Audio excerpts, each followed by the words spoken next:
What's up, guys? It's your boy, the May Boom, and I am back for another video. And man, these last couple weeks, it's been a month, I think, since Bray Wyatt passed away. And man, that SmackDown episode just hits so different, man. It's just sad, man, to think that somebody that you've been watching for 10 years is gone. And he was just like one of your favorite wrestlers. And I knew he was great. But then when he's gone, you don't even realize how great he is. Like, you really started to be like, dang, he was one of my favorite ones. Whenever he was on screen, it was like, man, I need to watch what he was doing. And it made me appreciate the LA Knight feud a little bit more. Because before, I was like, Uncle Howdy is ruining the feud. Bray Wyatt was always good. But Uncle Howdy, that character was terrible. And it just made me think like, man, it don't even matter. Even if Uncle Howdy was bad, we still got the good promos and stuff between LA Knight and Bray Wyatt. And whenever Bray Wyatt would just talk normally and it was none of the spooky stuff, man, it was so amazing, man. So I'm going to always remember that final feud or whatever. But today I just wanted to rank each version of Bray Wyatt, the best ones and the worst ones. We're going to go worst to best. And man, I'm just ready to do it because I just love each version of Bray Wyatt. It's so much different stuff we've seen with each version. And really, I might have said it, but I said 10 years watching him. He's really been in the WWE for a while now, like 2009 or something. So I've really been watching for like 14, 13 years, maybe 2010. But let's get into the video. Let's talk about each ranking of each Bray Wyatt character. Let's go.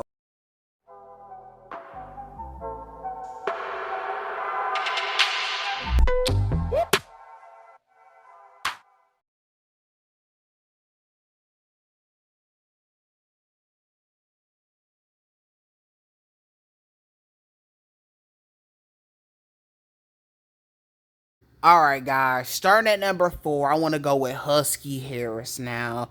Husky Harris is the worst version. It ain't even like close. This character, I don't know anything about Husky Harris. He's a big guy, and he didn't really use that like advantage. Him being a bigger guy, you would think he'd be one of those powerhouse characters, but he didn't really do that. He just was a big guy and would lose. And I remember him being part of Nexus, but he was part of the bad Nexus, not the OG Nexus, the original one. He was part of one where like CM Punk was doing weird stuff, like making them hit each other with sticks, and Randy Orton then was just started beating him up. And Husky Harris, the character got written off. Yeah, the character got written off, and he never came back. So really, he was just part of Nexus and was a big guy, and he didn't really talk like that. So yeah, Husky Harris is the worst by far. At least I know the characters for the other ones, and maybe he could have been something if they would have did a little bit more. But I hate when they say everybody just needs a little bit more. WWE should do a little bit more with them. Some people can't work certain stuff, and I don't think Husky Harris would have worked. Everybody can't be the powerhouse character. I really don't even like powerhouse characters. They're really boring. So yeah, that's how I feel about Husky Harris. Let's go to the next person.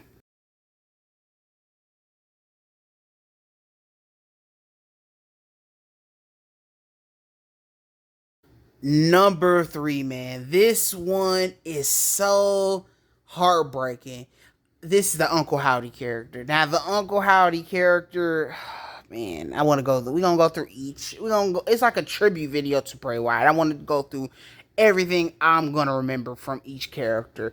So, he got fired in 2021 or 2022, right? And then no, he got fired in 2021, and then he made his return with this character late 2022, and it was a great return, one of the top WWE returns of all time. It was such a cool moment, and I remember watching it live. That's when I just started getting right back into wrestling, and I think a big reason I started getting back into wrestling is because, first of all, I think the Vince thing happened, him getting fired, and then they was like, Triple H plans on bringing back everybody. And I think like the first week I started watching wrestling again was when they brought back Braun Strowman, because Braun Strowman was over Bray Wyatt, and people, I thought like, man, yo, they wasted their potential. But Bray Wyatt was right there next to Braun Strowman. It was like those two was like, if they bring those back, I'm watching. I'm gonna watch them come back, and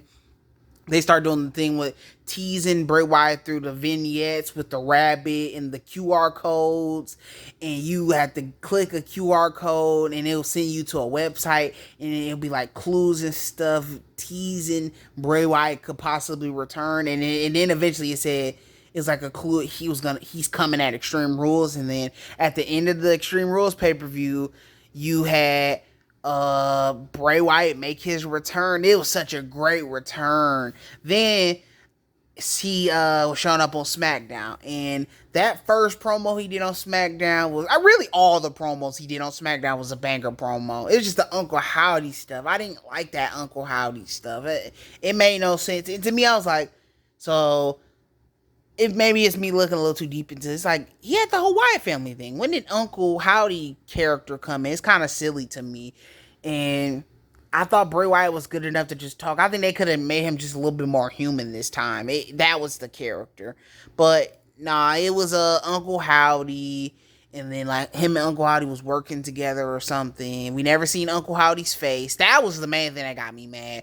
They stretched that out, and I talk about that in a video that's coming up, the problem with Triple H's booking and stuff, but they stretched it out way too far. Uncle Howdy should have been revealed like 2 weeks after he first showed up. They stretched that out all the way to the end of like, really, we never got a reveal for Uncle Howdy, and that's very disappointing. That's what the problem with the Uncle Howdy thing was. They just stretched it out, and then they was hyping up the Pitch Black match. We never seen Bray Wyatt wrestle on TV anymore. That was disappointing. And then when we got a match of him, he didn't even get to wrestle. They had him in a black room, and he was glowing, and he was wearing like a Lucha Libre type mask. It was really a lot. And then it was dark. It was a gimmick to the match, and I just didn't think it worked. It didn't work. And then people didn't care anymore. People kind of lost faith in Bray Wyatt a little bit. We lost faith. Even me. I kind of was like, man, is Bray Wyatt overrated? I was thinking that, and that hurt because I was like, man, it really ain't Bray Wyatt. As far as the Uncle Howdy side of it was really bad. I like the Bray Wyatt stuff to it, but yeah. Uncle Howdy's number 3, and that sucks, man. This could have been the greatest one. And then February, he was supposed to tease February. We were supposed to get a feud between him and Bobby Lashley, and a feud at WrestleMania with Bobby Lashley, but Bray Wyatt got sick and he passed away, and we thought he was going to get better too. Like, that was the thing. We was like, man, he's going to come back. He's going to get better. And to me, he was like my favorite part of SmackDown. Him and LA Knight, man, that whole like 2-month feud just carried SmackDown to me. I was always ready to see Bray Wyatt. He was my favorite on SmackDown over Roman Reigns, and man, it's just sad.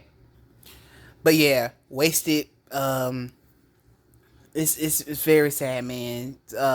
Just so much potential with the character, and I think it eventually would have been like maybe his best character. And I was just ready to see him do his thing. So sadly, the Uncle Howdy character is number 3.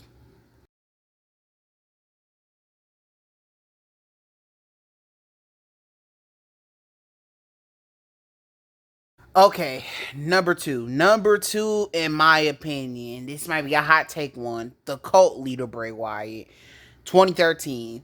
He had a cult character. He led the Wyatt family, a group of guys. He led Eric Rowan and Luke Harper. The group, man, is amazing. Luke Harper was such a legend, man. R.I.P. I remember going to SmackDown around that SmackDown Live time, and it was like it's like Zack Ryder, Luke Harper, and another person against another team. And I just remember Luke Harper got the crowd so hyped, but it's just sad he was so underrated. So underrated. He could wrestle, man. He could wrestle. He was really good. The stuff with Dolph Ziggler for the IC title, I just remember stuff like that. And I think he really could have went by himself. Like, I I was watching him talking. He was talking about how he could have went uh on his own. Kind of became more of like a psycho type character, like a serial killer type character, and like collected pieces, something connected to the people he used to beat in the ring. Like he might steal somebody's hair, or steal somebody's uh headband, or somebody's like armband, something like that. But he said it wouldn't work because he always lost. So that sucks. But that sounds like a really cool character. That sounds pretty cool. But very underrated. Went off topic, but Eric Rowan. The stuff he was doing with Daniel Bryan, I think he finally found his spot, but then they made him do something else. He had like a spider monster or something. And then Braun Strowman. Braun Strowman is my boy. Very underrated also. He is like, if you needed a big man, because you know they always try to do Omos and the Big Show and all these bigger guys, like chubby guys, like they're not even in shape, they're chubby, like not to be hating, but like Bronson Reed and stuff like that. People are like, they're like chubby and out of shape and are very slow, and we're forcing it, them being big old threatening guys. Braun Strowman now, he can move. That man can move, man. He's way better than any other big man I've ever seen. He's in shape. He can move. He can jump off of stuff. He's just really good, man. He was great. And he almost became the man at a point, but they messed it up. They kept pushing it away, and then he eventually got it, but it was too late in like the pandemic era.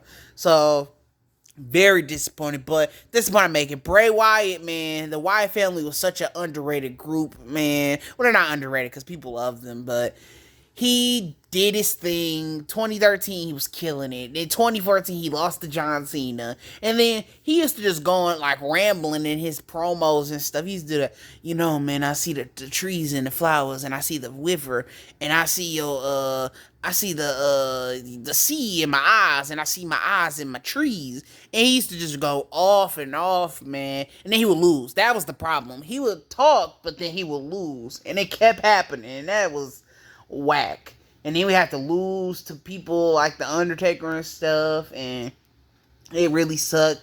Then he had the SmackDown Live thing. And then he lost to Randy Orton. Like the Wyatt family, when Randy Orton joined the Wyatt family, that was cool. And then when Daniel Bryan joined the Wyatt family, that was cool. And then but in 2016, he just lost. He won the WWE Championship, really cool, but he lost against Randy Orton, and that sucks too. And yeah, then after that, the Wyatt family, it was just over. Like he lost so much, didn't matter anymore. And then he joined a tag team with Matt Hardy, and then he was basically in the Andre the Giant Memorial Battle Royal, and that's what Bray Wyatt was doing, man. That's what eventually it was over. It was over for Bray Wyatt, man. That sucks.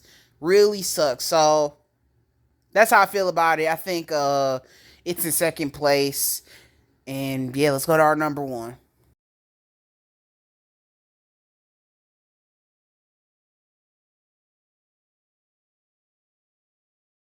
Number one, man. Number one is The Fiend, man. The Fiend is my favorite, and it's my favorite. First of all, the Colt one was played out. He lost too much, and I just was over it. It was played out. The Fiend one now, he could have done more stuff with it, man. There's so much more I'm thinking about now. It's like, man, we needed to see it. We needed to see the Finn Balor, the Demon Finn Balor versus the Fiend. I wanted to see before Undertaker retired. That could have been something. You could have did something with the Fiend and Roman Reigns. It's stuff in there. It's like, man, the Fiend was so great. 2019, they started showing video packages for like these puppets, and they look scary. It's like, scary. Bray Wyatt? This got something to do with Bray Wyatt, and then we figured out it led to like this was it Sesame Street type show where you had a host and he's talking to puppets, and like Mr. Rogers, and that's what Bray Wyatt's new character was. He was like a Mr. Rogers type character, and he like talked to puppets and all of that, but like deep inside, he really was like a monster. He had a monster inside of him. He could control it. He was crazy. And that's the Fiend, man. In 2019, he was doing this thing. Then he had the Hell in a Cell match that was bad. And he lost by DQ because somebody hit him with a weapon. That's the dumbest ending to a match, maybe ever. Then he lost to Goldberg. That's a big loss.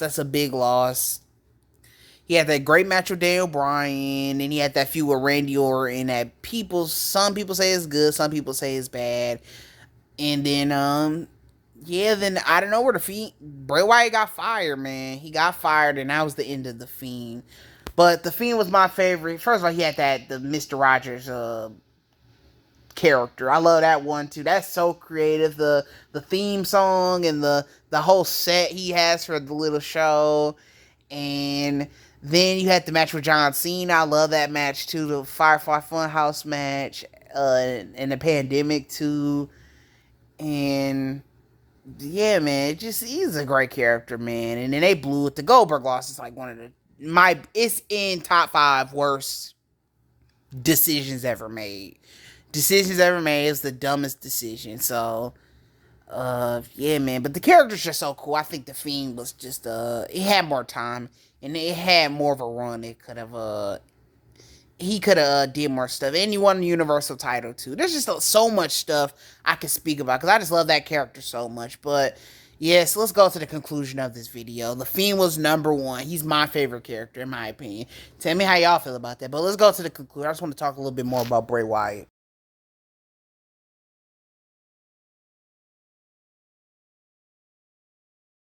Man, it's not going to be the same, man, without Bray Wyatt, man. Just wrestling, man, that character is just so much different from all the other people. And I'm going to probably say this more on my other videos, but my top 3, man, the fan favorites, my 3 favorites of all time at the moment. I'll say at this moment because it could change, but people you just had to stay glued to the screen. You still are glued to the screen when you see them are CM Punk, Bray Wyatt, and Jeff Hardy. Those 3, man, just amazing. I still watch all 3. Well, Bray Wyatt's passed, so we won't see it anymore. But when he was around and when CM Punk was in AEW and Jeff Hardy was not getting in trouble and stuff, I will watch the 3 all the time. And it's sad to think that, man, really all 3, we won't see them at their best anymore. I wanted Jeff Hardy to stay in WWE so bad. It hurt me so bad to see him go and get in trouble again, man. That hurt. Him jumping over the barricade. And it's like they was about to start something with him and Roman Reigns too. That hurt, man. And then CM Punk, keep getting in fights and stuff. I was like, man, your promos are so good. Why do you gotta mess it up, man? And then he got fired by AEW, so you won't be seeing him no more. And back to Jeff Hardy. Jeff Hardy's he don't feel the same as he used to. Because they just don't want him to do anything anymore. And then Bray Wyatt. This one, man, it's like, man, I thought he was going to make his return and be doing his thing on SmackDown. I thought he was going to make his return, do his thing on SmackDown, but he has passed on, man. So I just want to say R.I.P. Bray Wyatt. Such a legend, man. And it's not going to be the same, man. It's still not the same. And yeah, man, peace out. Peace out.